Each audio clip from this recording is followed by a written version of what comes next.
Xullas do'stlar, hammaga salom. Hammaga yaxshi kayfiyat tilagan holda navbatdagi videomizni boshlab yubordik. Ko'rganingizdek, Mount Rushmore National Memorial degan joydamiz.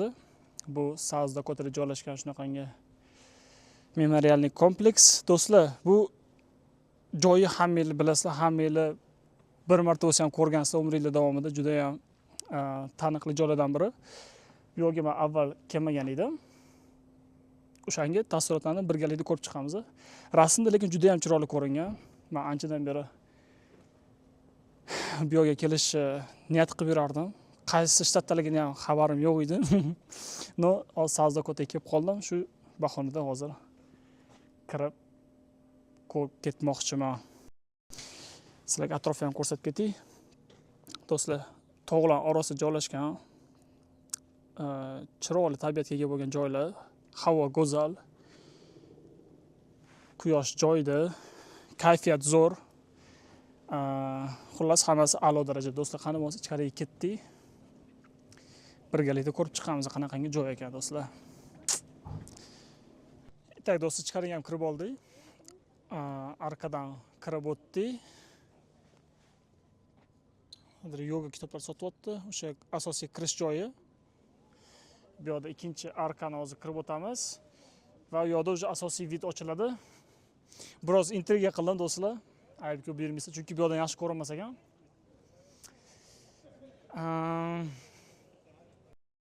Mana deyarli kirib keldik do'stlar. Mana shunaqangi joy. Endi tanigan bo'lsanglar kerak. To'rtta prezident tog'da o'yilgan. Hozirlar to'g'risi ko'proq ma'lumot berib ketaman do'stlar. Bu odam sculpted by his son Lincoln Burgum. Mana shu odamni o'g'li mana shu haykallarni o'yib chiqqan ekan. Bilmagan edim. Asosiy glavniy xotga kirdik do'stlar. Sekin aylanib ko'ramiz do'stlar. Havo juda ham go'zal. Sal isib qoldi. Hozir 11-12 gradus ekan, hozir qarasam. Kechqurun salqinroq edi, bir -5lar bo'ldi shekilli. No, hozir havo juda ham zo'r. Endi sekin aylanib ko'ramiz. Nimadan boshlashni bilmayapman. Memorial Team Ice Cream bor ekan. Kafelar. Kafe bizga qiziqmas do'stlar, sirasiz ketdi asosiy joyga. 50 shtatni bayroqlari do'stlar.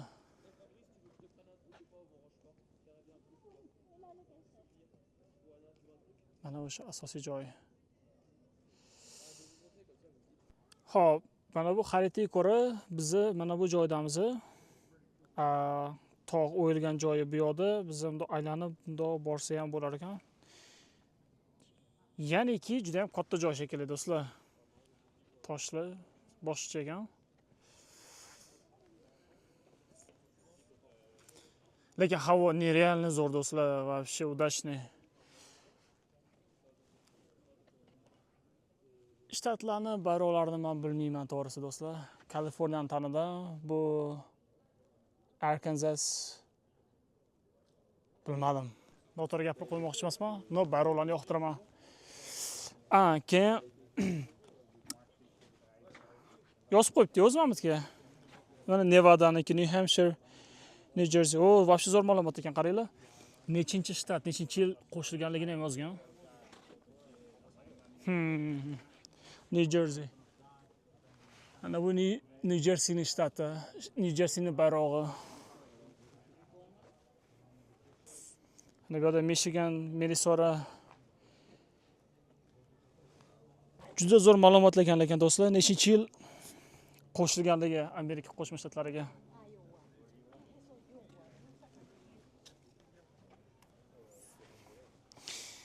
Va shunaqa narsaga qiziqaman. Ya'ni yillar shtati to'g'risida ma'lumot. Eng oxirgi bo'lib do'stlar 50-shtat bo'lib ya'ni Gavayi qo'shilgan ekan. 59-yil 50-shtat Gavayi. Oxirgi yakuniy shtat mana shu. O'zim uchun ko'p ma'lumotlar olman. Mana Colorado juda ham chiroyli shtat do'stlar. Connecticut Menga yoqmaydi to'g'risi. Zerikarli shtat. Delaware bu ham zerikarli shtat. Colorado juda ham zo'r.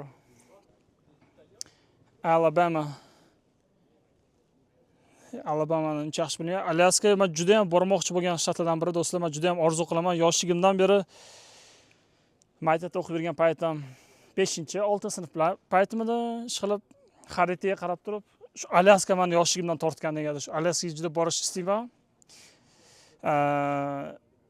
Nimasi unchalik meni tortadi desanglar, tabiat juda ham chiroyli, do'stlar. Aholi soni kam va insonni hali oyoqlari yetmagan joylar juda ham ko'p. Agar haqiqiy yovvoyi tabiatni yoqtiradigan bo'lsangiz, yoqtiradigan insonlardan bo'lsangiz, Alyaska endi menimcha top shtat bo'lsa kerak. Bu ham qaranglar, 49-shtat ekan. Ya'ni 59-yili ham Gavayi shtati, ham Alyaska shtati eng oxirgi ikkita shtat bo'lgan ekan. American Samoa.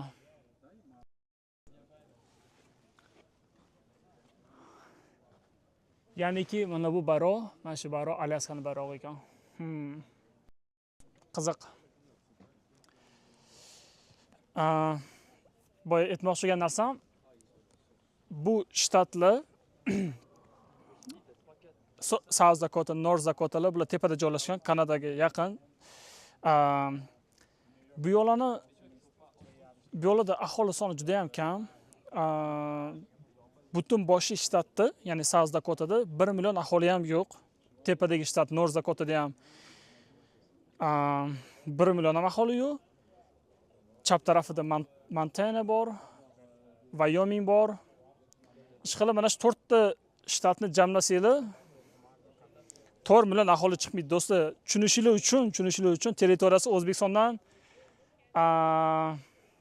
anchagina katta bo'lib ketadi. Mana shu 4 ta shtatni qo'shsanglar, Montana, Wyoming, South Dakota, North Dakotalarni qo'shsanglar, birlashtirsa O'zbekiston territoriyasidan anchagina katta bo'ladi. Shunga qaramasdan aholi soni 4 millionga yetadi yoki yetmaydi, do'stlar. Shunaqa darajada aholi kam bu yerda. Опять же, sababi nima desanglar? Bu yerning havosi juda ham sovuq. Tekislikdan iborat asosiy qismi.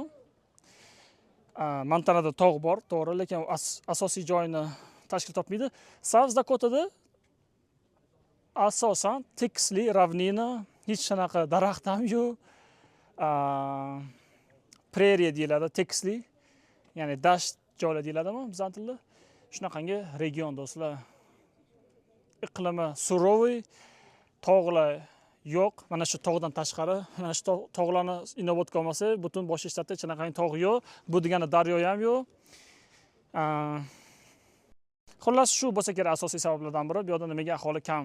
Infrastruktura ham aniq rivojlanmagan. Shunaqangi biroz sizlarga ma'lumot. Keyin bu yerdagi aholini ko'p qismi nemislar, ya'ni oq tanli amerikanistlar, endi o'sha amerikaliklar hisoblanadi ular. Lekin ularni asl tegini olib qarasanglar, Germaniyadan migratsiya qilgan aholi. Qorilar yo'q. Qorilar. Men o'zim ham ko'rmadim, qorilar juda kam, hispaniklar ham kam. Bu yerda anaqa bor ekan. Amerikaning o'zini asl aholisi indeysi deb aytarmidi? Tub Amerika odamlari. O'shalar ham ko'p ekan, men ko'zimga ko'rindi. Ular sal farqli. Meksikalik deb aytmaysizlar, lekin amerikalik ham emas ko'rinishda, ya'ni oq tanli amerikanskiga ham o'xshamaydi. Ko'p gapirib yubordim, bilaman. Keladi tabiatdan bahramand bo'laylik. Odamlar rasm tushyapti. Bugun 31-oktyabr demoqchi edim. Yo'q, bugun 1-noyabr ekan. Kecha 31-oktyabr Halloween bo'lgan. Butun kun odamlar har xil kostyumlarni kiyib olib yurishgan. Men to'g'risi mana shu bayram yaxshi tushunib yetmayman. Nimani nishonlashadi? Ya'ni bayramning ma'nosini men uncha yaxshi bilmayman. Kechagi bayramni juda katta nishonlashadi amerikanistlar. Dekoratsiyalar qiladi uyning oldiga, kostyumlar kiyadi, uyning atrofidagi boyagi dekoratsiyalarga 5 ming, 10 minglab sarflashadi, do'stlar. bir-birini uyiga borib, kostyumlar bilan, yosh bilan qo'rqitadi, bir-birini cho'chitadi, konfetlar oladi. Men tushunmayman to'g'risi bu bayramni. Shunday evaziga bugun aholi kam bo'lsa kerak. Ya'ni bu yerda odam juda kam ekan.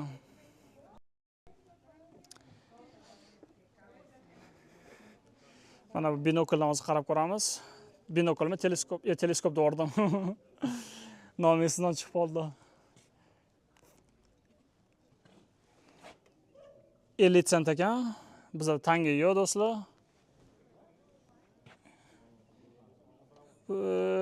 Xullas ko'ra olmas ekanmiz. Nularni. Chiqsa yo'q. Mana sizlarga Mount Rushmore do'stlar. Ana bu yerda har xil kompaniyalar, insonlar shu memorialniy kompleksga ehson qilgan insonlarni yozib qo'yibdi.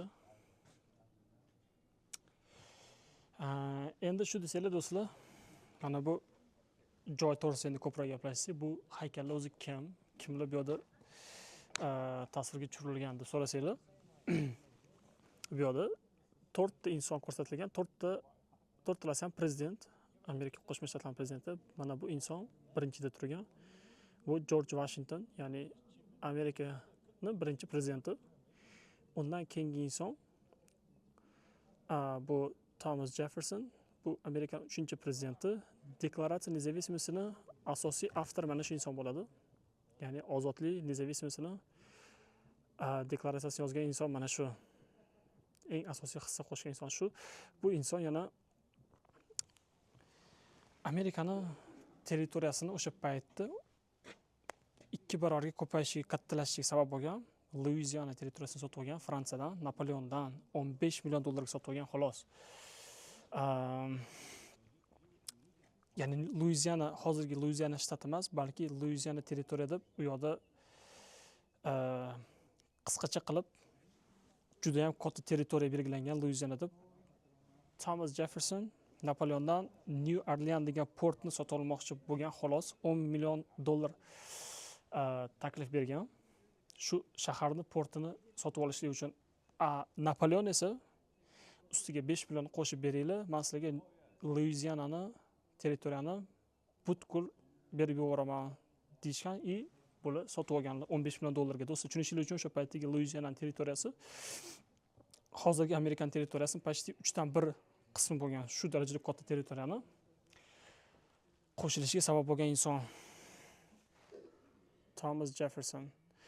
Mana bu 3-da turgan inson bu Theodore Roosevelt bo'ladi do'stlar. 26-prezident.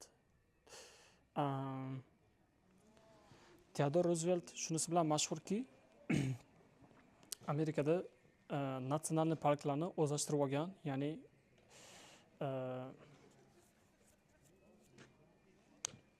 natsional park degani har xil bu yerda chiroyli tabiatli joylarni davlatniki qilib qo'yishgan. Ya'ni u qishina korporatsiyaga, kompaniyaga yoki shaxsga tegishli bo'lmaydi, balki davlatning o'zida qoladi va uni qattiq qo'riqda bo'ladi. Bundan tashqari eng asosiy ishi Theodore Rooseveltni antimonopolniy politikaga olib borganlar, ya'niki o'sha davrni agar kim bilmasa, John Rockefellerni Standard Oil degan kompaniya bo'lgan. Bu Amerikani deyarli boshqargan kompaniyalardan deb aytsa bo'ladi, chunki juda ham yerli katta bo'lgan. Aniq sonlarni hozir adashishim mumkin. Adashmayotgan bo'lsam 90% Amerikani neft pромышленный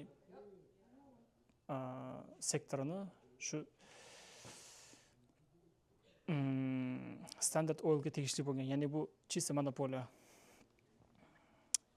O'zimizdan o'zbek tiliga misol keltiradigan bo'lsak, GM yaqin kunlargacha monopoliya bo'lgan, bilasizlar, hech kimga kiritmaydi, tashqaridan mashina olib kela olmaysa, невыгодный и shu kabi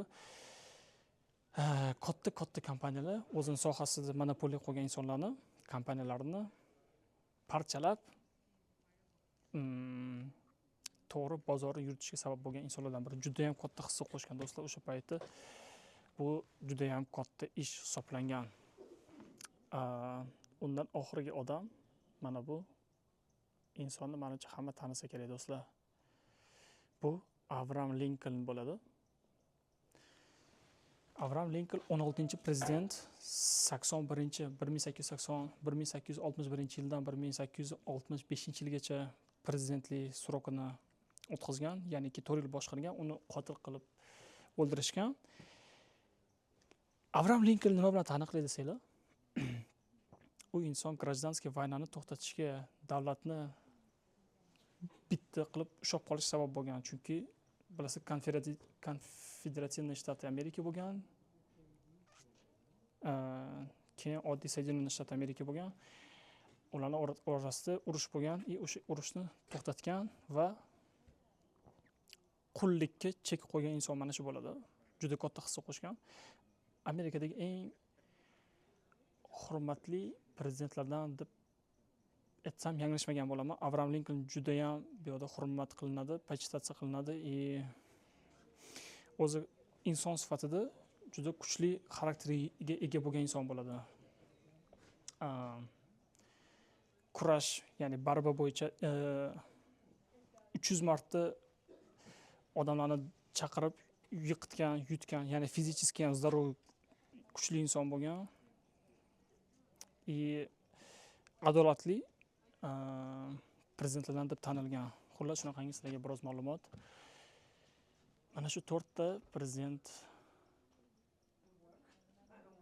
shu katta tog'ga o'yilgan do'stlar. Ba'zi joylarda yanglishgan bo'lishi mumkin ma'lumotida, aybga bermaysizlar. Bu joyda xato qilgan bo'lsa to'g'rilab yuboringlar kommentariyada. No bilganlarim примерно shu do'stlar. Hozir esa aylanishni davom etamiz. Hozir pastga aylanib tushamiz. Adashmayotgan bo'lsam, o'sha tog'ni pastgacha tropinka bor ekan, peshkom yurib aylanib ko'rsa bo'ladigan. Qani shu yerga sekin borib ko'ramiz. U tarafda nima bor ekan? Havo hozircha yaxshi, shoshadigan joyimiz yo'q. Dushanba kungacha bekorman. Mana bu joy chiroyli ekan. Qaranglar.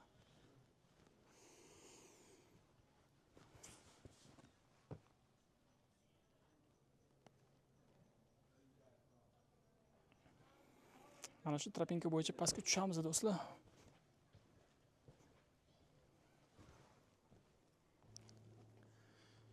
Shunaqangi tashlab ketilgan binomi bilmadim nima bo'lgan. Xullas kamin bor ekan. Tinch, sokin joylar qaranglar do'stlar. Mana bu yerda yana bitta kamin.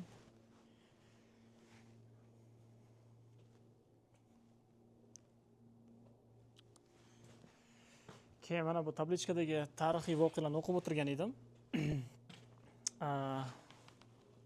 1800-yilda mana Louisiana was purchased from France.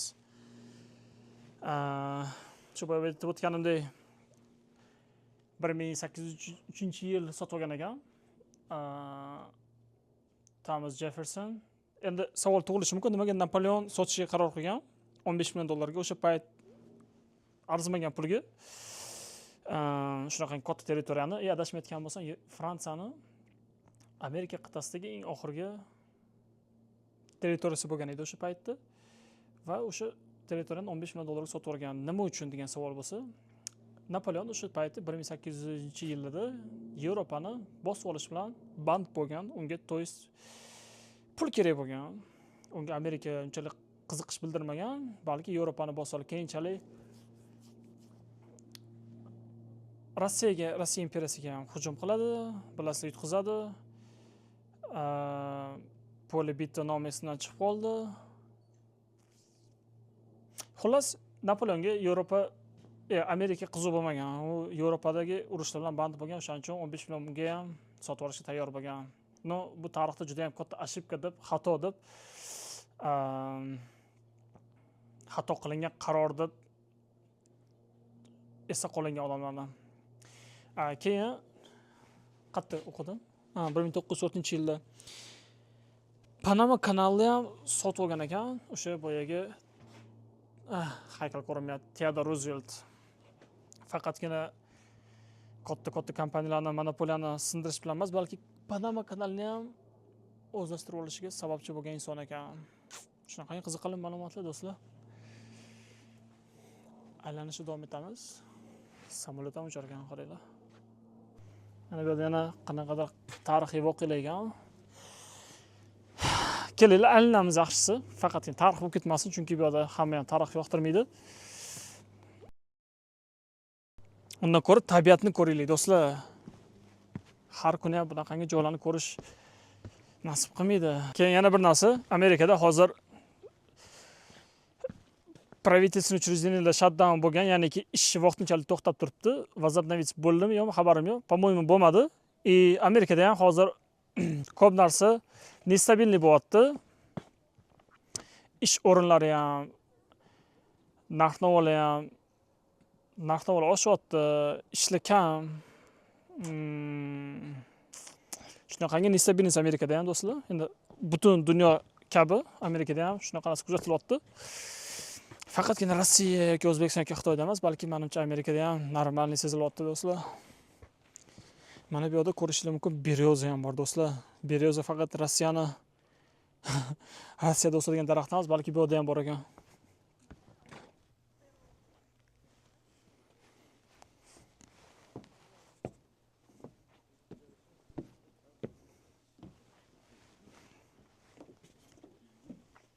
Odam kelib qoldi. Qaranglar zo'rligini. Xullas, o'sha bitta operator bo'lsa zo'r bo'lardi-da. Вообще baxtli bo'lib ketardim men ham. Orada rasmga olgim keladi bu joylarni, video olaman, pamyat to'lib qoladi. Negadir kachisi 4K da yozilib qoladi. Men hatto 4K qo'ymayman, 2K qo'yaman, lekin yana 4K ga tushib qolaveradi.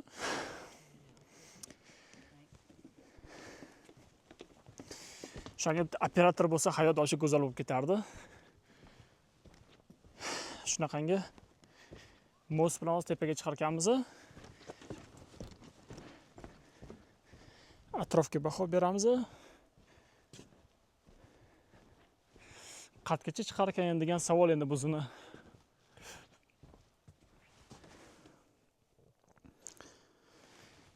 Agar ko'rayotgan bo'lsangiz, anchadan beri chiqib yo'qmi?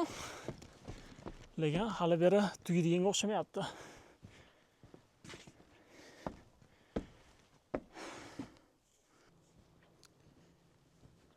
Shunaqa qilib do'stlar, eng baland cho'qqiga chiqdik. Bu yerda haykalga shunaqangi tarzda vid chiqar ekan. Chiroyli do'stlar. Endi pastga tushamiz.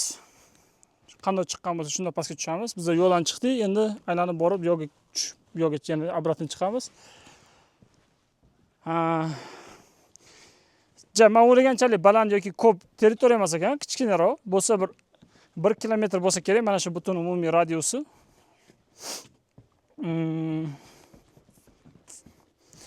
Joylar ko'p qiziq joylar yo'q ekan, tabiatni hisobga olmasa do'stlar.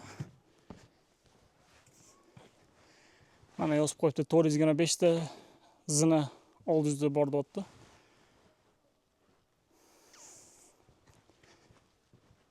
Ot shunaqangi gaplar do'stlar. Bu haykalni ko'rgim kelardi-yu, lekin qaysi shtatdaligi, qayerdaligi qiziqmagan ekanman.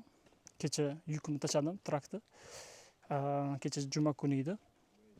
Yukimni tashladim. Keyin bekor bo'lib o'tirdim. Qani atrofda nima bor ekanini qarab ko'rsam, Mount Rushmore bor ekan, tog' yagona. Ustiga bosib ko'rsam, shu haykal chiqib kelyapti. Lekin dedim, srochniy narsamni yig'ib chiqib aylanishim kerak ekan dedim. Shunaqa qilib kelib qoldik do'stlar.